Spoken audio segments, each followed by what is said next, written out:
स्वागत है, आप देख रहे हैं आपका प्रोग्राम कहानी कुर्सी की। मैं हूं सौरभ, आपके साथ सारे मेहमान हमारे साथ हैं। हर्षवर्धन त्रिपाठी जी, विजय त्रिवेदी जी, समीर चौगांवकर साहब।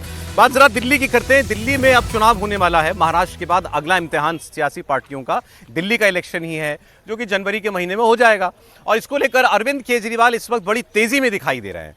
अरविंद केजरीवाल ने मुख्यमंत्री पद से इस्तीफा दिया, इसके बाद से वो लगातार सभाएं भी कर रहे हैं और अब उन्होंने बीजेपी कांग्रेस से काफ़ी तेज़ी में टिकट बंटवारे भी शुरू कर दिए हैं। बहुत सारे टिकट वो अनाउंस कर चुके हैं और पिछले 2 इलेक्शन में उनको बिल्कुल एक तरफा जीत दिल्ली की जनता ने दी। एक बार 62 और एक बार 67 सीटें उनको दिल्ली की जनता ने दी थी। इस बार बहुत सारे लोग दूसरी पार्टियों से लाए जा रहे हैं और बहुत सारे लोगों की भर्ती कराई जा रही है आम आदमी पार्टी के अंदर और उनको टिकट भी दिए जा रहे हैं। अब इसमें आज जो कुछ गतिविधि हुई है वो मैं आपको बताता हूँ। मनीष सिसोदिया जो मुख्यमंत्री थे और डिफैक्टो चीफ मिनिस्टर एक वक्त उनको कहा जाता था, उनके जेल से छूटने के बाद अब उनकी क्या सियासी भूमिका होगी, ये लगातार चर्चा का विषय रहती है। आज उनका भी टिकट अनाउंस कर दिया गया है, लेकिन जिस सीट से वो पिछले 3 चुनाव लगातार लड़े और जीते, पटपड़गंज विधानसभा, वहां से उनका टिकट हटा करके उनको जंगपुरा से टिकट दिया गया है। तो अब पटपड़गंज से चुनाव नहीं लड़ेंगे मनीष सिसोदिया। इसके पीछे की वजह यह है कि पिछला चुनाव 2020 का वो मात्र 3,000 कुछ वोटों से जीत पाए थे, वो भी आखिरी के 1-2 राउंड के अंदर।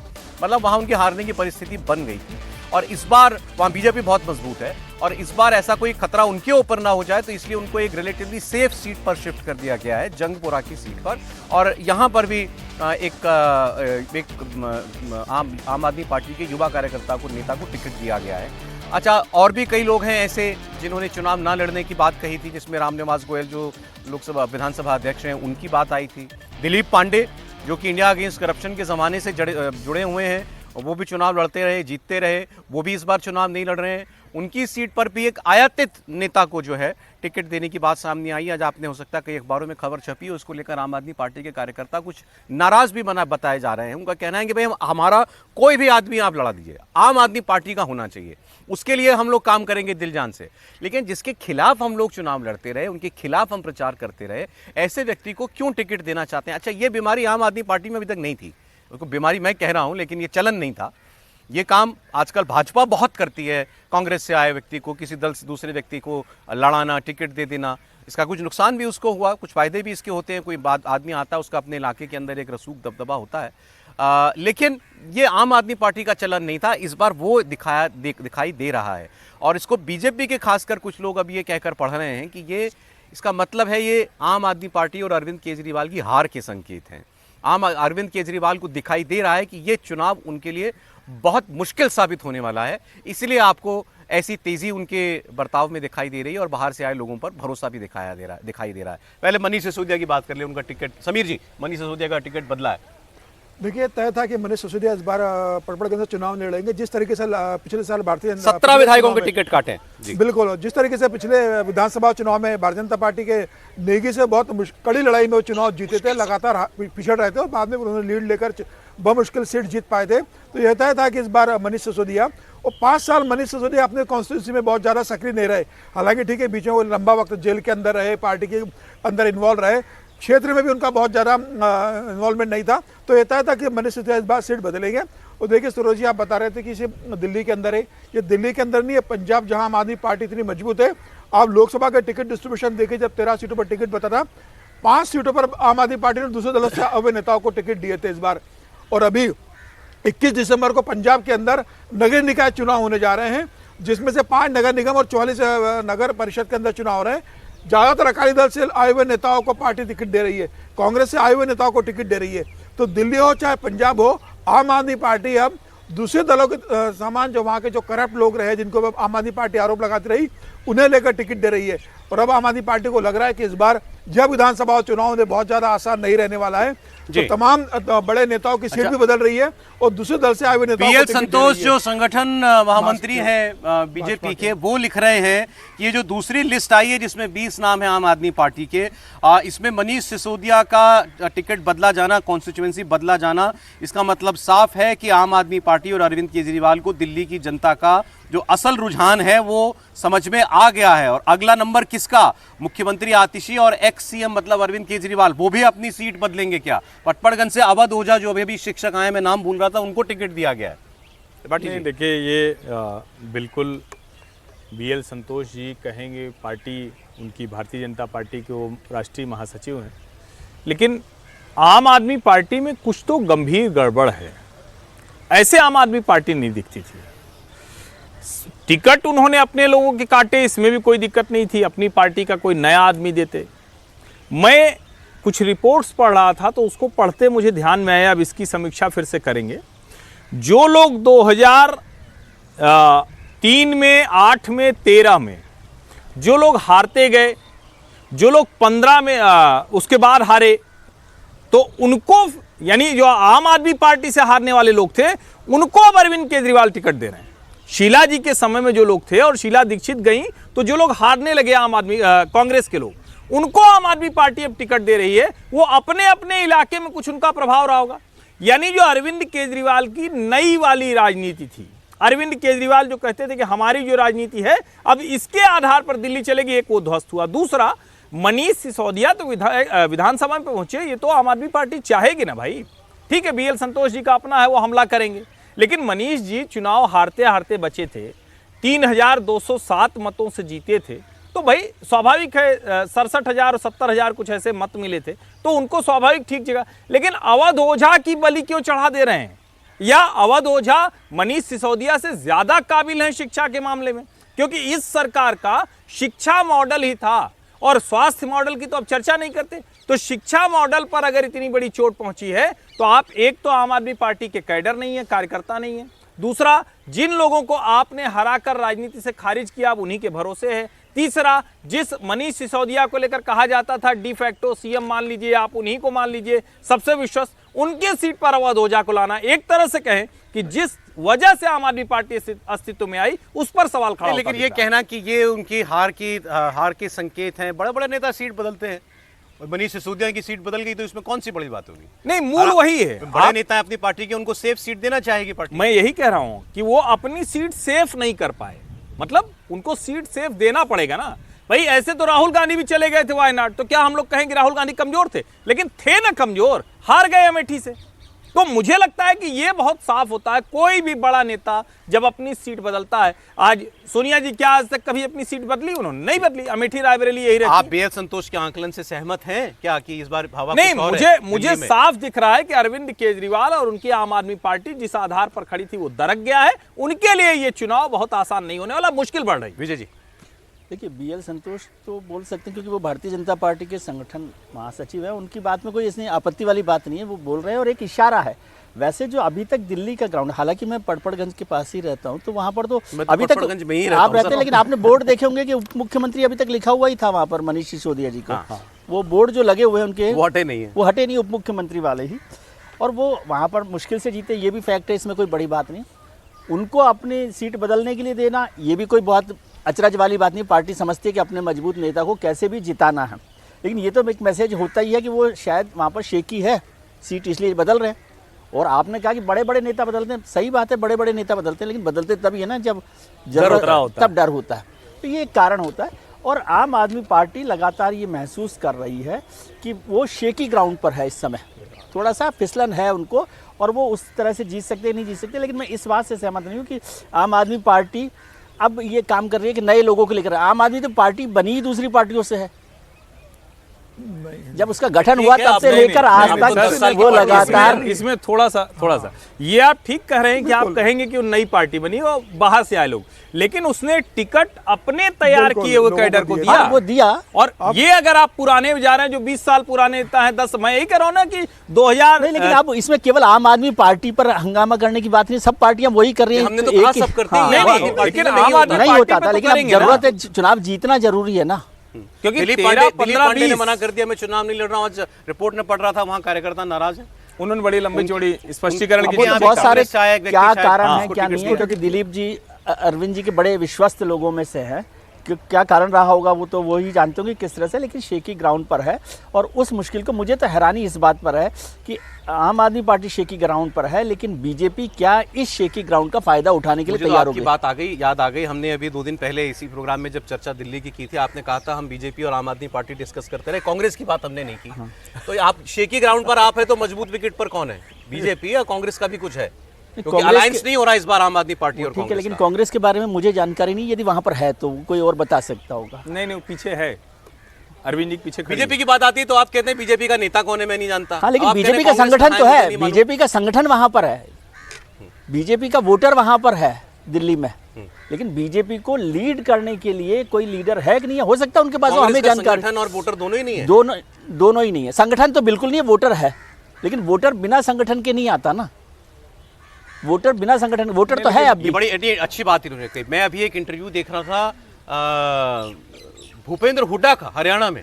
भूपेंद्र हुड्डा ने ये कहा कि भाई हमारा वोट, यही बात जो आपने कहा, हमारा वोटर भी था, सब कुछ था, लेकिन संगठन नहीं था। तो कौन बनाएगा फिर संगठन? हाँ, तो वही बात है ना, तो संगठन नेता से बनता है, तो नेता भी नहीं है, संगठन भी नहीं है। और भारतीय जनता पार्टी के पास तो कांग्रेस से 3 गुना वोटर होगा, लेकिन वो लगातार 3 विधानसभा हार क्यों रही है? क्योंकि वहां पर कोई लीडर नहीं है, लीडर नहीं है तो वो संगठन भी खड़ा नहीं होता है।